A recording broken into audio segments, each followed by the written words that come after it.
السلام علیکم ورحمۃ اللہ وبرکاتہ۔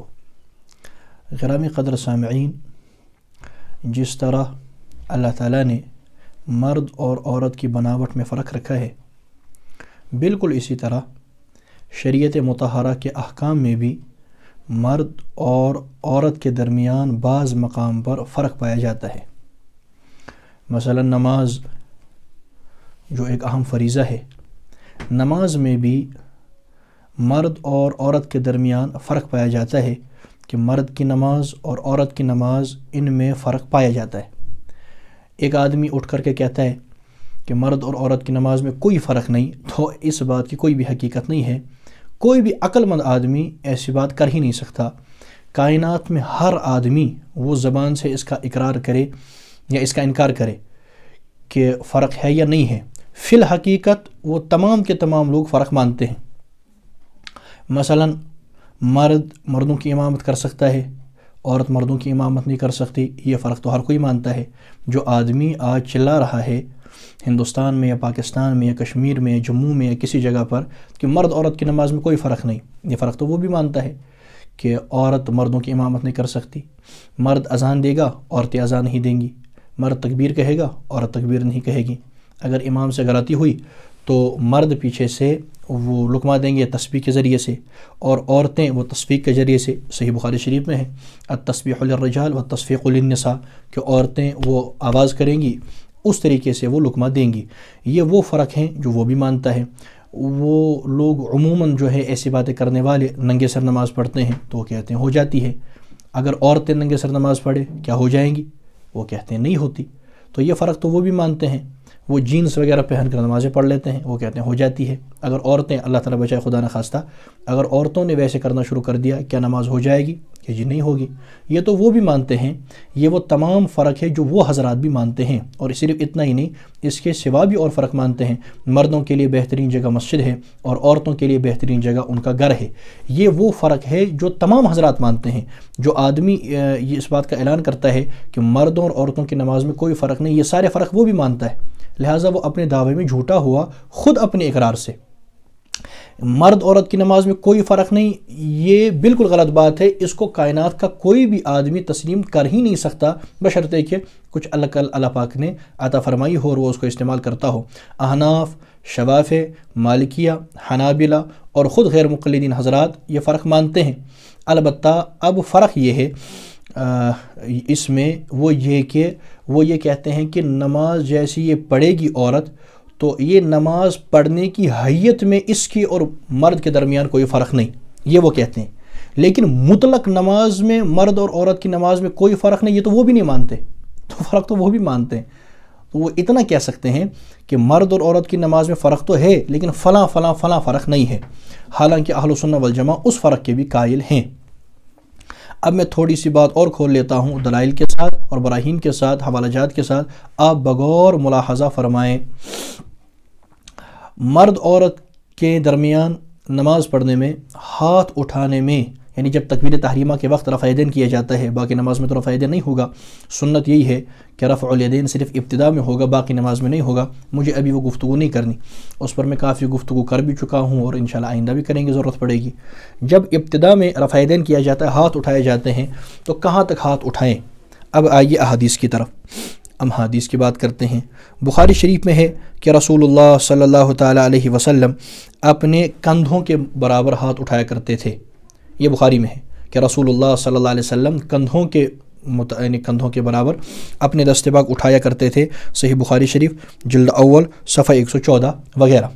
اور مسلم شریف میں ہے کہ رسول اللہ صلی اللہ تعالیٰ علیہ وسلم دونوں دست پاک اپنے کانوں کے اوپر والے حصے تک اٹھایا کرتے تھے۔ یہ مسلم شریف میں ہے جلد اول صفحہ 168۔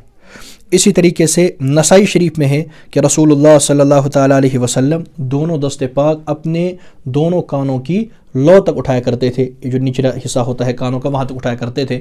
3 قسم کی حدیثیں آ گئیں کہ نبی علیہ الصلوۃ والسلام کندھوں تک اٹھاتے تھے اور لو تک اٹھاتے تھے کانوں کی، اور اسی طریقے سے کانوں کے اوپر والے حصے تک اٹھاتے تھے۔ یہ 3 حدیثیں آ گئیں۔ تو احناف کے یہاں تو یہ مشہور ہے کہ ہم تطبیق کی کوشش کرتے ہیں، اگر ایک حدیث میں ایک بات آئی ہو، دوسری حدیث میں دوسری بات آئی ہو، ہم تطبیق کی کوشش کرتے ہیں کہ تمام حدیثوں کو جمع کیا جائے جہاں تک ہم سے ممکن ہو سکے۔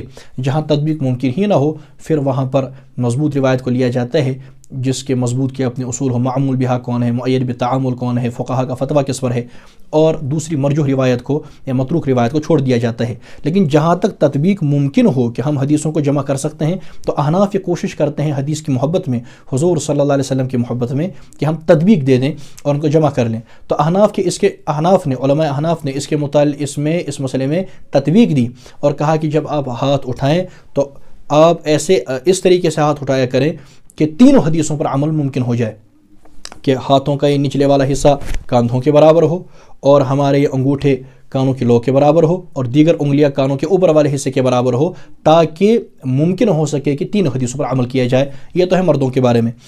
اب وہ حضرات جو کہتے ہیں مرد عورت کی نماز میں کوئی فرق نہیں، وہ صرف کاندھوں تک ہاتھ اٹھاتے ہیں، اچھا ان دو روایات کا کیا؟ حالانکہ وہ بھی حدیثیں ہیں، اور مسلم شریف میں حدیث ہے، نسائی شریف میں حدیث ہے، تو صحیح حدیث ہے۔ اب اس صحیح حدیث کا کیا؟ اس کی ان کو فکر نہیں، کیونکہ اصل مسئلہ ان کے یہاں حدیث کا نہیں ہوتا، اصل مسئلہ ان کے یہاں اپنے فرقے کا ہوتا ہے، یہ ہے مسئلہ۔ لیکن ہمیں چونکہ حدیثوں کو دیکھنا پڑتا ہے اور دھیان رکھنا پڑتا ہے، تو ہم کوشش کرتے ہیں کہ تینوں قسم کی روایت پر عمل ہو۔ خیر چھوڑیے ان کو، تو ہم ایسا کرتے ہیں، وہ صرف یہاں تک اٹھاتے ہیں، تو ان دو حدیثوں کا کیا؟ ان کے یہاں اس پر کوئی عمل نہیں۔ آئیے مستورات کی طرف، تو مستورات کے متعلق حدیث ہے المعجم الکبیر میں، المعجم الکبیر للطبرانی، اس میں حدیث ہے حدیث نمبر 17497، اور دیگر کتابوں میں بھی حدیث ہے المعجم الکبیر للطبرانی حدیث نمبر 17497۔ اس میں ہے کہ رسول اللہ صلی اللہ علیہ وسلم نے وائل ابن حجر رضی اللہ تعالی عنہ سے فرمایا اذا صلیت فاجعل یدیک حذاء اذنیک والمرأة تجعل یدیہا حذاء ثدییہا۔ نبی کریم صلی اللہ علیہ وسلم نے فرمایا، اے وائل ابن حجر، جب تو نماز پڑھے تو اپنے ہاتھوں کو اپنے کانوں کے برابر اٹھا لیا کر، اپنے ہاتھوں کو اپنے دونوں کانوں تک اٹھایا کرو۔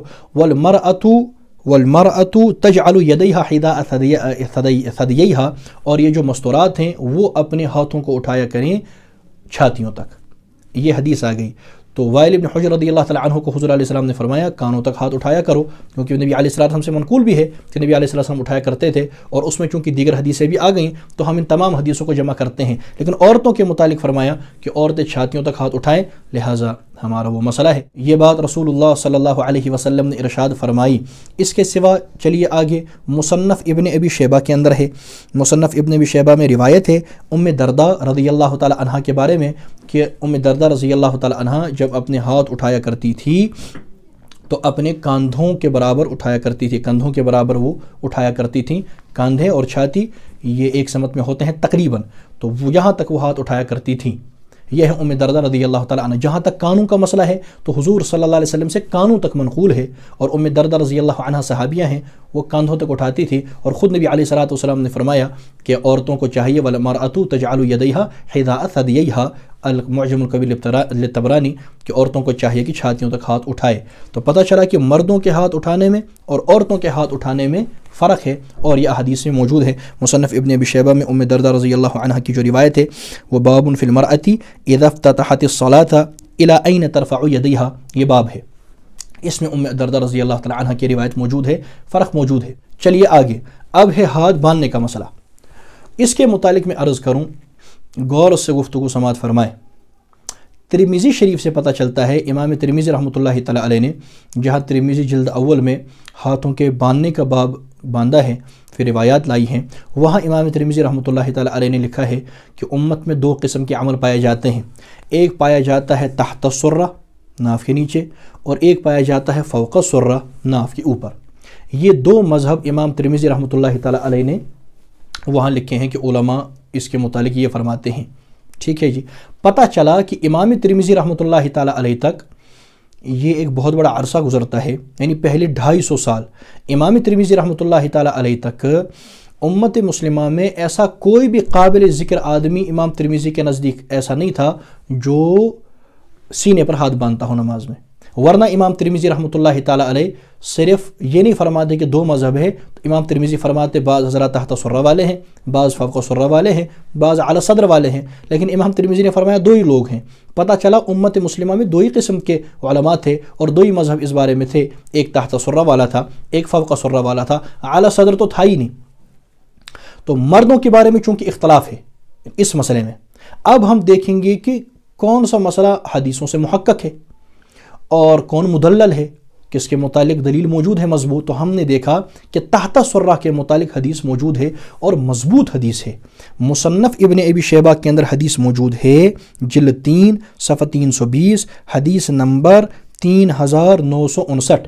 حضرت وائل بن حجر رضی اللہ تعالیٰ عنہ فرماتے ہیں کہ رأیت النبی صلی اللہ علیہ وسلم وضع یمینہ علی شمالہ فی الصلاۃ تحت سرہ، میں نے نبی کریم صلی اللہ علیہ وسلم کو دیکھا نماز میں دایاں ہاتھ بائیں ہاتھ پر ناف کے نیچے رکھتے ہوئے۔ اب اس میں تینوں باتیں آ گئیں، ناف کے نیچے، نماز میں دایاں ہاتھ بائیں ہاتھ پر، تینوں باتیں آ گئیں کہ دایاں ہاتھ بائیں ہاتھ پر، نماز کے اندر، ناف کے نیچے۔ اور یہ حدیث شریف بالکل صحیح ہے، اس کی حدیث کی سند پر کوئی اعتراض نہیں ہے۔ اس کے ایک راوی ہیں وکی بن جرہ، وہ بھی ثقہ راوی ہیں۔ اچھا، اس کے ایک اگلے راوی ہیں موسیٰ بن عمیر التمیمی، وہ بھی ثقہ راوی ہیں۔ پھر علقمہ بن وائل ہیں، وہ بھی ثقہ راوی ہیں۔ اور اسی طریقے سے پھر وائل بن حجر رضی اللہ تعالیٰ عنہ صحابی رسول ہیں، وہ تو صحابی رسول ہیں، ان کے متعلق تو گفتگو ہی نہیں۔ خود امام ابو بکر ابن ابی شیبہ صاحب کتاب، وہ بھی ثقہ ہیں، سند اس کی بالکل صحیح ہے۔ اور اس پر میرا ایک رسالہ چھپا ہوا بھی ہے، اس پر جو اعتراض کوئی کیا گیا تھا، بالکل فضول سی باتیں تھیں، علماء نے اس پر کافی لکھا ہے، اور اللہ کے فضل و کرم سے مجھ آ کر کا بھی اس پر چھوٹا سا رسالہ چھپا ہوا ہے القول الوجیح کے نام سے۔ اب انشاءاللہ وہ دوبارہ طبع ہوگا۔ پہلے تو میں نے یعنی حافظ قاسم بن قطلبغہ رحمۃ اللہ تعالیٰ علیہ کی توثیق اصل لکھی تھی، ان پر اعتراض کا جواب لکھا تھا، اسی کے ضمن میں یہ مسئلہ بھی آ گیا تھا۔ اب میں نے اس مسئلے کو تھوڑا سا بفضل اللہ عوامی بنا دیا ہے، تو اب انشاءاللہ دوبارہ وہ کتاب چھپے گی، وہ رسالہ چھپے گا دوبارہ۔ اس میں اس حدیث کی ساری بحث ہوگی کہ صحیح بالکل اور صحیح روایت ہے کہ رسول اللہ صلی اللہ علیہ وسلم اپنے دائیں دست پاک کو بائیں دست پاک پر نماز میں ناف کے نیچے باندھتے تھے۔ چونکہ ہمیں یہ صحیح حدیث مل گئی تو ہمیں پتہ چلا کہ مردوں کو چاہیے، چونکہ اس میں اختلاف ہے اور اختلاف کے موقع پر یہاں سے صحیح حدیث مل گئی، ہم نے کہا کہ یہی سنت ہے، ثابت ہو گیا کہ رسول اللہ علیہ الصلوۃ والسلام ناف کے نیچے ہاتھ باندھتے تھے، لہٰذا ناف کے نیچے ہاتھ باندھا جائے گا۔ یہ ہے مسئلہ۔ اچھا، ایسی کوئی بھی حدیث دنیا کی کسی کتاب میں صریح نہیں ہے صحیح جس میں یہ ہو کہ رسول اللہ صلی اللہ علیہ وسلم نے اپنے دائیں دست پاک بائیں دست پاک پر نماز میں سینے کے اوپر باندھا، ایسی کوئی بھی حدیث نہیں ہے۔ سینے پر ہاتھ باندھنے کی کوئی بھی صحیح حدیث دنیا کی کسی کتاب میں نہیں ہے۔ جو حضرات اس کے قائل ہیں وہ عموماً 3 روایتیں پیش کرتے ہیں، ایک تو ابن خزیمہ سے وائل بن حجر رضی اللہ تعالیٰ عنہ کی، ایک مراسل ابی داؤد سے مرسل ایک روایت طاووس سے، اور ایک مسند احمد سے۔ جہاں تک ابن خزیمہ کی بات ہے، ابن خزیمہ کی حدیث، اس پر زبیر علی زئی نے خود لکھا ہے کہ یہ روایت ضعیف ہے ابن خزیمہ کی۔ کیونکہ اس میں سفیان ثوری عن سے روایت کرتے ہیں، کیونکہ وہ مدلس عن سے روایت کرتے ہیں۔ حالانکہ سفیان ثوری جب عن سے روایت کرے تو حدیث ضعیف نہیں ہوتی، حدیث صحیح ہوتی ہے، وہ اس درجے کے مدلس نہیں ہے۔ چونکہ جو ترک رفع دین والی نسائی کی حدیث ہے، جس کو البانی صاحب نے مشکات کی تحقیق میں لکھا ہے کہ مسلم کی شرط پر صحیح ہے، چونکہ ان کو وہ حدیث شریف ماننی نہیں، تو اس حدیث کی دشمنی میں انہوں نے کہہ دیا سفیان ثوری کی روایت ضعیف ہے عن کی وجہ سے، کیونکہ اس میں بھی سفیان ثوری اس کے سند میں عن سے روایت کرتے ہیں مدلس ہو کر۔ اور یہاں جو سینے پر ہاتھ باندھنے کی حدیث ابن خزیمہ میں ہے تو اس میں بھی ہے، تو علی زئی نے کہہ دیا وہ حدیث بھی ضعیف ہے اور یہ حدیث بھی ضعیف ہے۔ ان کے نزدیک تو وہ اس وجہ سے ضعیف ہے کہ سفیان ثوری نے عن سے روایت کی، حالانکہ ہماری نزدیک وہ اس وجہ سے ضعیف نہیں، بلکہ ہمارے نزدیک وہ اس وجہ سے ضعیف ہے کہ اس کے سند میں ایک راوی ہے مؤمل بن اسماعیل، اور وہ بالکل مجروح راوی ہے، اس کی وجہ سے ابن خزیمہ کی روایت ضعیف ہے، اس پر 50 سے زیادہ لوگوں کی جرح موجود ہے، حدیث ضعیف ہے۔ جہاں تک مراسل ابی داؤد کی بات ہے تو وہ حدیث بھی ضعیف ہے۔ علی زئی صاحب نے اس کے بارے میں بھی لکھا ہے کہ وہ حدیث ضعیف ہے۔ زبیر علی زئی کا رسالہ ہے نماز میں ہاتھ باندھنے کا حکم اور مقام، صفحہ 24 پہ لکھا ہے مراسل ابی داؤد کے متعلق، اس روایت کے متعلق ہمارے نزدیک یہ روایت مرسل ہونے کی وجہ سے ضعیف ہے، لیکن چونکہ مرسل حدیث جمہور امت کے نزدیک صحیح ہوتی ہے، جس کی انشاءاللہ میں تھوڑی سی تفصیل ابھی آئندہ کروں گا، تو مرسل ہونے کی وجہ سے یہ حدیث ضعیف نہیں، ان کے نزدیک مرسل ہونے کی وجہ سے ضعیف ہے، ہمارے نزدیک اس وجہ سے ضعیف ہے کہ اس سند میں ایک راوی ہے سلیمان بن موسیٰ الدمشقی، اور اس سلیمان بن موسیٰ الدمشقی پر 20 لوگوں سے زیادہ لوگوں کی جرحیں ہیں، 20 سے زیادہ افراد کی جرح ہے، وہ ضعیف راوی ہے، لہٰذا روایت ضعیف ہے۔ پھر ایک تیسری روایت وہ پیش کرتے ہیں مسند احمد سے۔ مسند احمد کی روایت میں ایسا لکھا ہی نہیں ہے کہ رسول اللہ صلی اللہ علیہ وسلم نماز میں دایاں ہاتھ بائیں ہاتھ پر سینے پر باندھتے تھے، وہاں لکھا ہی نہیں ہے، وہ اس کے متعلق ہے ہی نہیں، وہ تو سلام کے وقت کی بات راوی کرتا ہے، اور ویسے بھی وہ روایت ضعیف ہے۔ اس میں ایک راوی ہے سماک بن حرب، تو اس کی سند بھی کمزور ہے، اور متن میں بھی ایسی کوئی بات نہیں لکھی۔ خیر خلاصہ کلام یہ، سینے پر ہاتھ باندھنے کے بارے میں کوئی بھی حدیث دنیا میں صحیح سری موجود نہیں ہے کہ نبی علیہ الصلوۃ والسلام نے ایسا کیا۔ ناف کے نیچے ہاتھ باندھنے کے سلسلے میں مصنف ابن ابی شیبہ میں بالکل صحیح سری روایت موجود ہے، اس پر الحمدللہ میرا رسالہ بھی چھپا ہوا ہے۔ یہ ہے، یہ اس وجہ سے کیونکہ مردوں کے بارے میں اختلاف تھا جیسے کہ ترمذی میں موجود ہے۔ اب آئیے مستورات کے متعلق۔ مستورات کے متعلق، عورتوں کے متعلق پوری امت کا اتفاق ہے کہ عورتیں سینے پر ہاتھ باندھیں گی، یہ اتفاقی مسئلہ ہے، اور اس کی کیا دلیل ہے کہ اس پر اجماع ہے۔ احناف کے نزدیک بھی، شوافی کے نزدیک بھی، مالکیہ کے نزدیک بھی، حنابلہ کے نزدیک بھی، اور کتابیں اس سے بھری ہوئی ہیں ان حوالہ جات سے، احناف کی بھی، شوافی کی بھی، مالکیہ کی بھی، حنابلہ کی بھی، اور خود غیر مقلدین کی تمام عورتوں کا بھی یہی عمل ہے، ان کے تمام علماء کا بھی یہی فتویٰ ہے۔ اس پر پوری امت کا اتفاق ہے کہ عورتیں سینے پر ہاتھ باندھیں گی، تو اس پر اجماع ہے، اور اجماع خود ایک وزنی شرعی دلیل ہے، جیسا کہ غیر مقلدین نے بھی اس کا اعتراف کیا ہے۔ وہ الگ مسئلہ ہے کہ پھر وہ اس کو مانے نہ مانے، صحابہ کے اجماعی مسائل کو مانے نہ مانے، سب کو علیحدہ شے ہے، لیکن اتنا اقرار کو تو کر لیا کہ اجماع خود ایک مستقل شرعی دلیل ہے۔ میاں نذیر حسین دہلوی صاحب کہتے ہیں اجماع کی حجیت کو مانتے ہیں۔ دیکھیے آزاد کی کہانی خود آزاد کی زبانی، یہ کتاب ہے، صفحہ نمبر 64۔ محمد اسماعیل سلفی صاحب بھی مانتے ہیں کہ اجماع حجت ہے، معیار الحق کا پیش لفظ اس میں لکھا ہے۔ محمد گوندلوی صاحب بھی کہتے ہیں کہ اجماع حجت ہے، دیکھیے ان کی کتاب الاصلاح حصہ اول صفحہ 135۔ اسی طریقے سے زبیر علی زئی صاحب بھی کہتے ہیں کہ اجماع حجت ہے، یعنی وہ بھی مانتے ہیں۔ ان کی کتاب دین میں تقلید کا مسئلہ صفحہ نمبر 97، اور غلام مصطفیٰ ظہیر امن پوری صاحب بھی کہتے ہیں کہ اجماع حجت ہے، مقالات الحدیث صفحہ نمبر 690 وغیرہ۔ تو جب اجماع حجت ہے اور عورتوں کے سینے پر ہاتھ باندھنے کے بارے میں نماز میں اجماع ہے، لہٰذا وہ بھی ثابت ہو گیا۔ اور مردوں کے متعلق چونکہ اختلاف تھا کہ فوق سرہ باندھے یا تحت سرہ باندھے، وہاں ہمیں حدیث مل گئی صحیح، تو اور مرد ناف کے نیچے ہاتھ باندھیں گے۔ پتہ چلا کہ ہاتھ باندھنے کے سلسلے میں بھی اختلاف ہے، لیکن اب وہ حضرات اس معاملے میں مردوں کو عورتوں کی طرف لانا چاہتے ہیں کہ تم بھی نماز پڑھو۔ ایک آدمی ایسی جیسے امی پڑھتی ہیں، ایک آدمی کا بیٹا پیدا ہوا اور بیٹی پیدا ہوئی، چاہیے تو یہ تھا کہ ماں بیٹی کو نماز سکھاتی کہ ایسے اس طریقے سے پڑھنی ہے، اور باپ اپنے بیٹے کو نماز سکھاتا کہ یوں پڑھنی ہے، لیکن ہوتا یہ ہے وہ بیٹی کو بھی امی والی نماز سکھا دیتا ہے اور بیٹے کو بھی امی والی نماز سکھا دیتا ہے۔ یہ مسئلہ ہے، بیٹے کو ابا والی نماز سکھائیے، بیٹی کو امی والی نماز سکھائیے۔ امی جو ہے وہ سینے پر ہاتھ باندھیں گی اور ابا جو ہے وہ ناف کے نیچے ہاتھ باندھیں گے، کیونکہ یہاں صحیح حدیث آ گئی اور وہاں امت کا اجماع ہے۔ اس بارے میں بھی مرد اور عورتوں کے درمیان فرق ہے۔ چلیے گا آگے۔ اب ایک اور بات میں آپ کو بتاتا ہوں، وہ یہ کہ اصل شے یہ ہے عورتوں کے متعلق کہ وہ اس طریقے سے نماز ادا کرے جہاں پردے کا زیادہ اہتمام ہو، اس جگہ پر بھی زیادہ، یعنی وہاں نماز ادا کریں جہاں پردے کا زیادہ اہتمام ہو، اور اس طرز سے بھی، اس حیت سے بھی نماز ادا کریں جس میں پردے کا زیادہ اہتمام ہو۔ اب اس کے متعلق بھی میں ایک حدیث شریف سنا دیتا ہوں۔ یزید بن ابی حبیب فرماتے ہیں ان رسول اللہ صلی اللہ علیہ وسلم مر علی امرأتین تصلیان فقال اذا سجدتما فضم بعد اللحم الى الارض فان المرأة ليست في ذلك كالرجل۔ یہ حدیث شریف مراسل ابی داود صفحہ 103 پر ہے، اور اس کے سوا دیگر کتابوں میں بھی موجود ہے۔ اس میں ہے کہ رسول اللہ صلی اللہ علیہ وسلم دو عورتوں کے پاس سے گزرے جو نماز پڑھ رہی تھیں۔ آپ صلی اللہ علیہ وسلم نے فرمایا جب تم سجدہ کرو تو اپنے جسم کا کچھ حصہ زمین سے ملا لیا کرو، کیونکہ عورت مرد کی طرح نہیں ہے، عورت اس معاملے میں مرد کی طرح نہیں ہے۔ فی ذالک کالرجل، لیست فی ذالک کالرجل، عورت اس معاملے میں مرد کی طرح نہیں ہے۔ یہ حدیث شریف مراسل ابی داود میں ہے۔ اس حدیث شریف سے پتہ چلا کہ عورتوں کو چاہیے کہ سمٹ کر نماز پڑھے، یہ نبی علیہ الصلوۃ والسلام نے فرمایا، اور صاف فرمایا وَالْمَرْأَةُ لَيْسَتْ فِي ذَلِكَ كَالرَّجُلِ، یعنی ذالک کا مشار الیہ کون ہے؟ فی ذالک الامر، اس معاملے میں عورتیں مردوں کی طرح نہیں ہیں، یہ رسول اللہ علیہ الصلوۃ والسلام نے فرمایا۔ اس حدیث شریف سے پتہ چلا کہ عورتیں اس طرح سے نماز پڑھے جہاں پردے کا زیادہ اہتمام ہو، جہاں چھپنے یعنی جو چھپنے کی زیادہ حیت ہو، زیادہ چھپ جانے کی حیت ہو، اس طریقے سے نماز ادا کرے، اور یہ حدیث شریف میں موجود ہے، مراسل ابی داؤد کی روایت۔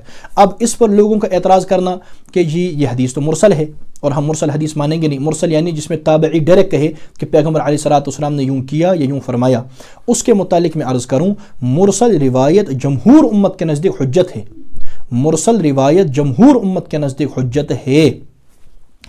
امام نووی رحمہ اللہ تعالیٰ نے مقدمہ شرح مسلم میں لکھا ہے، امام ابو حنیفہ، امام مالک، امام احمد بن حنبل اور اکثر فقہا کے نزدیک مرسل روایت حجت ہے۔ نزہۃ النظر میں لکھا ہے کہ اہل کوفہ اور مالکیہ کے نزدیک مطلقاً مرسل روایت حجت ہے۔ نصب الرایہ میں لکھا ہے کہ احناف کے یہاں یہ مقبول ہے، اور اسی پر صحابہ اور تابعین اور تبع تابعین میں سے فقہا کا عمل تھا 200 سال تک۔ ابن جریر نے فرمایا کہ تابعین کا اس پر اجماع ہے کہ مرسل روایت حجت ہے۔ ملا علی قاری رحمہ اللہ تعالی مرقات المفاتیح میں فرماتے ہیں کہ مرسل روایت جمہور امت کے نزدیک حجت ہے۔ ابن حمام رحمہ اللہ تعالی فتح القدیر میں لکھتے ہیں کہ مرسل روایت وہ مقبول ہے۔ خطیب بغدادی فرماتے ہیں، وہ لکھتے ہیں الکفایہ فی علم روایہ میں کہ امام ابو حنیفہ اور اہل عراق، امام مالک اور اہل مدینہ، ان کے نزدیک مرسل روایت مقبول ہے۔ ابن عبد البر المالکی وہ یہ کہتے ہیں کہ امام ابو حنیفہ اور ان کے اصحاب، امام مالک اور ان کے اصحاب مرسل روایت کو اسی طرح قبول کرتے ہیں جس طریقے سے مسند روایت کو قبول کرتے ہیں۔ ابن کثیر رحمہ اللہ تعالیٰ نے لکھا ہے الباعث الحسیس میں کہ امام ابو حنیفہ اور امام مالک کے نزدیک مرسل روایت حجت ہے، اور امام احمد کی ایک روایت بھی ایسے ہی ہے۔ تو مرسل روایت ان تمام حوالہ جات سے پتہ چلا، معلوم ہوا کہ مرسل روایت جمہور امت کے نزدیک ویسے ہی حجت ہے۔ اب بچے امام شافعی رحمۃ اللہ تعالیٰ علیہ، تو ان کے متعلق وہیں امام نووی رحمہ اللہ تعالیٰ نے شرح مقدمہ مسلم میں لکھا ہے کہ امام شافعی رحمہ اللہ تعالیٰ کے نزدیک مرسل روایت اس وقت حجت ہوتی ہے جب اس سے کوئی تقویت کی چیز مل جائے، جب کوئی اور تقویت کی چیز ملے۔ تقویت کی چیز یعنی کوئی اور مرسل روایت ویسی آ جائے یا کوئی اور مسند روایت ویسی آ جائے، اس پر صحابہ کا عمل ہو یا امت کا عمل ہو، جب ویسی روایت یعنی ویسا کوئی اور تقویت کی چیز مل جائے تو ان کے نزدیک بھی مرسل روایت حجت ہو جاتی ہے امام شافعی کے نزدیک، اور جمہور کے امت تو ویسے ہی حجت ہے۔ غیر مقلدین کے ہیں عبد الرحمن مبارک پوری تحفۃ الاحوزی والے، ان کی کتاب ہے ابکار المنن، انہوں نے اس میں لکھا ہے کہ جس مرسل روایت کو تقویت کی چیز مل جائے وہ تو بالاتفاق سب کے نزدیک حجت ہے۔ اور شاہ ولی اللہ رحمہ اللہ تعالیٰ نے حجت اللہ البالغہ میں یہاں تک لکھا ہے کہ اگر ضعیف روایت تائید میں مل جائے اس وقت بھی وہ سب کے نزدیک حجت ہو جاتی ہے۔ تو یہ مسئلہ ہے، یہ روایت اگر یہ مرسل ہے تو جمہور کے نزدیک تو یہ ویسے حجت ہے، اور اگر تقویت کی کوئی چیز ساتھ مل جائے تو پھر امام شافعی رحمہ اللہ تعالیٰ بھی اندر ہو جاتے ہیں، اور تمام حضرات کے نزدیک یہ روایت حجت ہو جاتی ہے۔ میں تقویت میں کچھ اور روایات پڑھتا ہوں، اور اگر کوئی آدمی کہے گا کہ اگلی روایات وہ ضعیف ہیں تو عرض ہے کہ شاہ ولی اللہ لکھ چکے ہیں کہ اگر اس کی تقویت میں کوئی ضعیف روایت بھی مل جائے تو وہ تب بھی تقویت کے لیے اس کے لیے کافی ہو جاتی ہے، اور اس سے مرسل روایت اور قوی ہو جاتی ہے۔ اگر اگلی روایات میں جو پڑھنے والا ہوں یہ نہ بھی ہوتی تب بھی ویسے وہ روایت جمہور امت کے نزدیک حجت تھی۔ میں اگلی اور کچھ روایات پڑھ دیتا ہوں۔ حضرت عبداللہ بن عمر رضی اللہ تعالیٰ عنہ سے روایت ہے کہ رسول اللہ صلی اللہ علیہ وسلم نے ارشاد فرمایا، جب عورت نماز میں بیٹھے تو اپنی ایک ران دوسری ران پر رکھیں، اور جب سجدہ کرے تو اپنا پیٹ اپنی دونوں رانوں کے ساتھ ملا لے جو اس کے لیے زیادہ پردے کی حالت ہے۔ اللہ تعالیٰ اس کی طرف دیکھتے ہیں اور فرماتے ہیں، اے میرے ملائکہ گواہ بن جاؤ، میں نے اس عورت کو بخش دیا۔ الکامل ابن عدی اور السنن الکبریٰ بیہقی، اسی طریقے سے جامع الاحادیث للسیوطی اور دیگر کتابوں کے اندر یہ حدیث موجود ہے۔ اسی طریقے سے سنن کبریٰ میں ایک اور روایت ہے، ابو سعید خدری رضی اللہ تعالیٰ عنہ فرماتے ہیں کہ رسول اللہ صلی اللہ علیہ وسلم مردوں کو حکم فرماتے کہ سجدے میں جدا رکھیں، سجدے میں جدا رکھیں، کیا یعنی اپنی رانوں کو پیٹ سے جدا رکھیں، اور عورتوں کو حکم فرماتے تھے کہ خوب سمٹ کر سجدہ کریں۔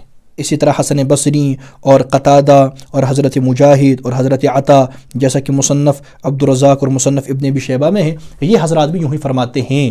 تو دیکھیے ہم نے ایک روایت پیش کی اور تقویت میں اتنی روایات پیش کی کہ عورت عورتوں کو چاہیے اس طرح نماز پڑھے، اس حیت میں نماز پڑھے کہ جو پردے کے زیادہ قریب ہو، جو حیت چھپنے کے زیادہ قریب ہو. اس طریقے سے اللہ تعالیٰ اپنی اس بندی کو زیادہ پسند فرماتے ہیں. یہ کتابوں میں موجود ہے. اب وہ حضرات یہ چاہتے ہیں نہیں یہ بھی مردوں کی طرح آئے اور مرد قیام میں عورتوں کی طرح جائے، سارا خلط ملط کرنا چاہتے ہیں. یہ معاملہ ہی سارا گڑبڑ ہے. میں نے بہت کوشش کی ہے کہ میں اختصار سے گفتگو کر پاؤں، ورنہ اگر میں تفصیل کرنا چاہوں تو اس پر بہت شکین زیر بحث آئیں گی، اور مسئلہ اور منقح کرنا چاہوں تو بہت وقت اس پر صرف ہوگا.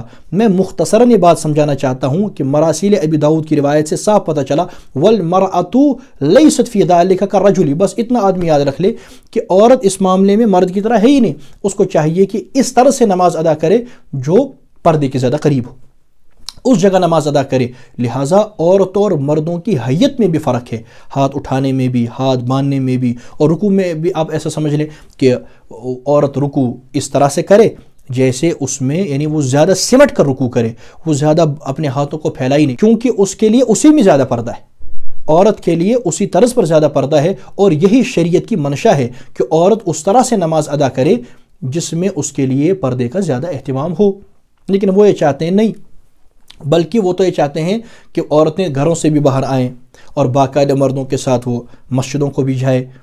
حالانکہ بخاری شریف میں صاف ہے کہ اما عائشہ رضی اللہ تعالیٰ عنہ فرماتی ہیں جو معاملات آج عورتوں نے شروع کر لیے ہیں، اگر حضور صلی اللہ علیہ وسلم ہوتے تو ضرور ان کو مسجدوں سے منع فرماتے. یہ تو وہ زمانہ ہے جس میں اما عائشہ رضی اللہ تعالیٰ عنہ دنیا میں ہیں اور وہ ایسا فرماتی ہیں. آج کا دور تو کیا فرماتے نبی علیہ الصلوۃ والسلام؟ ایک یہ ہوتا ہے نا مزاج شناس رسول. صحابہ اما عائشہ رضی اللہ عنہ مزاج شناس رسول تھے، وہ نبی علیہ الصلوۃ والسلام کی مزاج مبارک سے واقف تھے.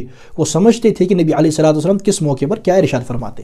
لہٰذا عورتوں کو چاہیے کہ اس جگہ پر نماز ادا کرے جس میں پردے کا زیادہ اہتمام ہو، اور اس حیت پر نماز ادا کریں جس میں زیادہ پردہ ہو. بس یہ عورتوں کے متعلق شریعت کا مزاج ہے، شریعت کی منشا ہے، جیسا کہ روایات اور احادیث اور کتابوں سے بالکل واضح ہو جاتا ہے. لیکن اب ایک آدمی پھر سے کہتا ہے کہ میں نہیں مانتا، تو ہم کیا کر سکتے ہیں؟ وہ نہیں مانتا تو نہ مانے، اور اگر وہ نہیں مانتے تو میں کہتا ہوں چلو تم نہیں مانتے اور مردوں اور عورتوں کی نماز میں بھی بالکل کوئی فرق نہیں ہے، تو آپ حضرات کی اتنی مسجدیں ہیں، آپ کے حضرات بہت جمعہ پڑھاتے ہیں، تو ایک جمعہ کسی عالمہ سے بھی پڑھوا دو، کوئی فرق ہے ہی نہیں.